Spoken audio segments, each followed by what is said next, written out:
Le capteur Storm reste collé au mur. Les annonces d'une possible invasion américaine au Venezuela se multiplient. Le Venezuela est très inquiet. Les États-Unis mobilisent actuellement dans les Caraïbes une force jamais vue depuis 30 ans. Aujourd'hui, nous allons traiter ce sujet en profondeur. Regardons tout de suite. D'abord, voyons combien de forces américaines ont été rassemblées dans les Caraïbes. Les États-Unis ont réuni 14 navires de guerre, dont le groupe d'assaut amphibie Iwo Jima et un sous-marin nucléaire. De plus, ils ont déployé des chasseurs F-35 et des drones MQ-9 Reaper à Porto Rico. Les États-Unis surveillent en temps réel près des côtes du Venezuela avec un P-8 Poséidon. Surtout, près des côtes proches de Caracas, la capitale du Venezuela, des exercices de tir réels ont également eu lieu. Et il est rapporté que la 82e division aéroportée a aussi été déployée à proximité. Jusqu'à présent, plus de 10 000 soldats ont déjà été déployés directement dans les Caraïbes, et ce nombre continue d'augmenter. Les effectifs, qui étaient initialement de 4 500 soldats, ont déjà atteint 10 000. En plus de cela, les États-Unis semblent également chercher à obtenir l'accord des pays voisins. On dit que les États-Unis cherchent à installer des équipements radars à Grenade, un petit pays insulaire situé juste en face du Venezuela. Le gouvernement de Grenade a publié une déclaration du ministère des Affaires étrangères, indiquant que les États-Unis ont récemment demandé l'autorisation de déployer temporairement des installations radars et du personnel technique à l'aéroport international Maurice Bishop, situé sur leur territoire. Le gouvernement de Grenade déclare examiner prudemment cette demande. En fait, l'île fait environ la moitié de la taille de Séoul. Cette démarche des États-Unis semble clairement viser le Venezuela. Grenade se trouve à environ 160 km au nord du Venezuela, donc c'est vraiment tout près. Les États-Unis paraissent accentuer la pression sur le Venezuela. Le ministère de la Défense vénézuélien a signalé le déploiement d'avions de combat américains près de ses côtes. Vladimir Padrino, ministre de la Défense du Venezuela, a annoncé à la télévision que des avions de chasse impérialistes s'étaient approchés des côtes, qualifiant leur présence près des Caraïbes de provocation et de menace pour la sécurité nationale. Il n'a pas précisé si ces avions américains étaient entrés dans l'espace aérien, ni si l'armée vénézuélienne avait réagi. Les États-Unis ont aussi effectué des exercices de tir réel à proximité. Les États-Unis semblent intensifier leur pression sur le Venezuela, avec même des actions militaires récentes. Le 3 octobre, l'armée américaine a coulé un navire suspecté de trafic de drogue près du Venezuela, tuant 4 personnes.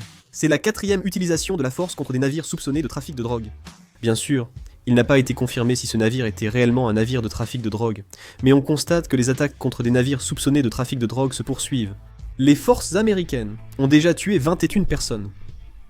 On dirait que la communauté internationale commence à s'inquiéter, pensant que les États-Unis pourraient vraiment attaquer le Venezuela. Le problème encore plus grave, c'est que les États-Unis ignorent complètement ces tentatives de médiation. Le 8 octobre, le Qatar s'est proposé comme médiateur entre les États-Unis et le Venezuela. Le Qatar agit comme médiateur entre les États-Unis et le Venezuela. Le problème, c'est que le Venezuela demande instamment au Qatar d'intervenir comme médiateur, tandis que les États-Unis ignorent complètement ces efforts de médiation du Qatar. C'est allé jusqu'à quel point, vous demandez ? Le président Maduro a déjà transmis via le Qatar un message aux États-Unis pour exprimer son souhait de dialoguer directement avec Trump. Les principaux responsables du gouvernement vénézuélien ont aussi souvent exprimé leur volonté de réactiver les canaux de communication. Mais le président Trump l'ignore et privilégie une approche militaire à une solution diplomatique. Le gouvernement américain a même proposé de lutter ensemble contre les cartels de drogue vénézuéliens, mais les États-Unis ont ignoré cette proposition.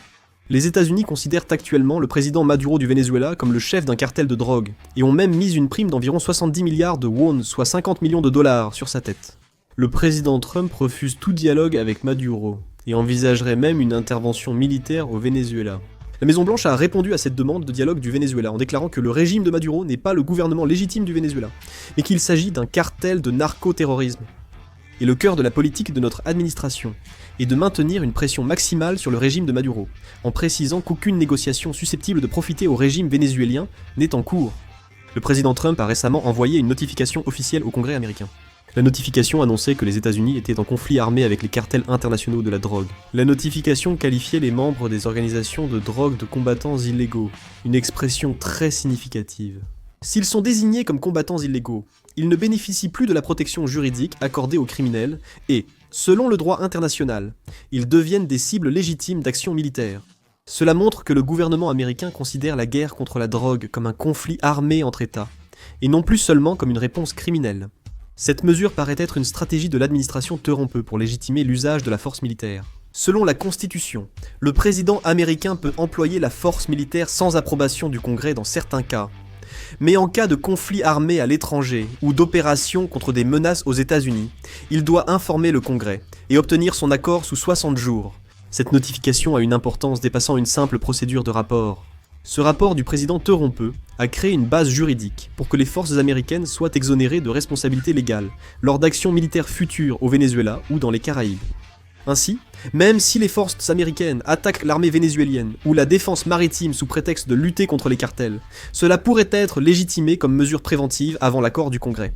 Les États-Unis justifient à l'international leurs opérations militaires contre des organisations criminelles, tout en affirmant intérieurement agir selon le pouvoir discrétionnaire militaire du président. Les experts affirment que cette notification est une stratégie pour contourner le Congrès. Ils ont ainsi prolongé les opérations militaires sans l'approbation du Congrès. Finalement, l'administration Trump a préparé une intervention contre le régime vénézuélien sous prétexte de lutte anti-drogue, selon certaines analyses. Ainsi, les actions militaires des États-Unis, tout en sachant qu'elles pourraient susciter des controverses au regard du droit international, se sont dotées d'une apparence d'opération militaire légitime. Officiellement, il s'agit d'éradiquer les cartels de la drogue, mais certains estiment que l'objectif stratégique sous-jacent vise clairement un changement de régime. De ce fait, le Venezuela se retrouve dans une situation véritablement critique. Il y a désormais une forte probabilité que le pays soit envahi d'ici la fin de l'année. Un ordre de mobilisation de la milice a été décrété au Venezuela.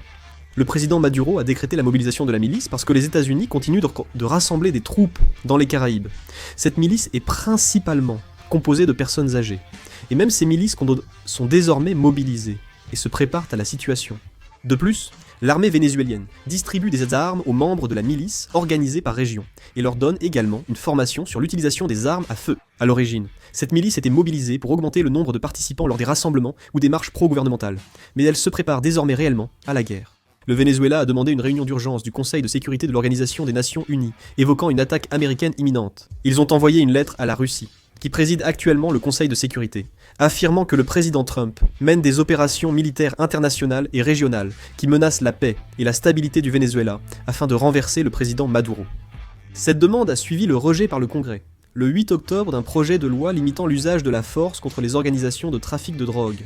Aucune réunion d'urgence du Conseil de sécurité n'a encore été convoquée, mais le Venezuela semble se sentir menacé. Si les États-Unis attaquent le Venezuela, les conséquences dépasseront sûrement ce pays. Toute l'Amérique du Sud pourrait connaître de fortes turbulences, et une nouvelle guerre froide pourrait s'embraser dans les Caraïbes. Tout d'abord, des pays à tendance anti-américaine comme Cuba et le Nicaragua se rangeront très probablement immédiatement du côté du Venezuela. Ces pays, longtemps unis contre les sanctions et la pression américaine, présenteront sûrement cela comme une résistance à l'impérialisme. En particulier, Cuba maintient une coopération militaire et gouvernementale avec le Venezuela. Le Nicaragua aussi critique fortement l'intervention des forces lobes américaines, et il est possible qu'ils prennent l'initiative de former une alliance anti-américaine centrée sur les pays d'Amérique du Sud. Je pense qu'il faut particulièrement parler de la Chine. La Chine, principal créancier et allié énergétique du Venezuela, peut exercer des pressions diplomatiques et économiques sur les États-Unis, même sans intervention militaire directe. En cas d'invasion américaine, la Chine s'opposerait aux sanctions à l'Organisation des Nations Unies et, avec la Russie, créerait un front anti-américain, affaiblissant la légitimité des États-Unis. La crise vénézuélienne risque d'avoir des conséquences économiques et de modifier les indices internationaux. Certains pays sud-américains pourraient rejeter l'influence américaine pour accepter l'aide russe ou chinoise, accentuant l'opposition entre l'Occident, l'Amérique du Sud, les États-Unis, la Chine et la Russie. Certains avertissaient que si les États-Unis attaquent le Venezuela, cela pourrait en réalité pousser l'ensemble de l'Amérique du Sud dans le camp anti-américain. Ce scénario est en fait considéré comme un risque réel, auquel les institutions diplomatiques et gouvernementales de chaque pays restent vigilantes. Si les États-Unis lancent une action militaire sous prétexte d'une opération contre le cartel de Yang Bull, il se pourrait qu'il y ait en arrière-plan une lutte pour la domination énergétique, l'influence géopolitique et une nouvelle guerre froide du XXIe siècle. Chaque mouvement mineur dans les Caraïbes aujourd'hui pourrait devenir un facteur majeur pour l'indice mondial. Selon Polymarket, il y a 61% de chances que les États-Unis attaquent le Venezuela d'ici le 31 décembre. Quoi qu'il en soit, les nouvelles sur une attaque imminente contre le Venezuela continuent de circuler. Nous devrons attendre et voir comment la situation évoluera. Que pensez-vous de la situation actuelle ? N'hésitez pas à laisser vos avis dans les commentaires. C'est tout pour cette vidéo, merci.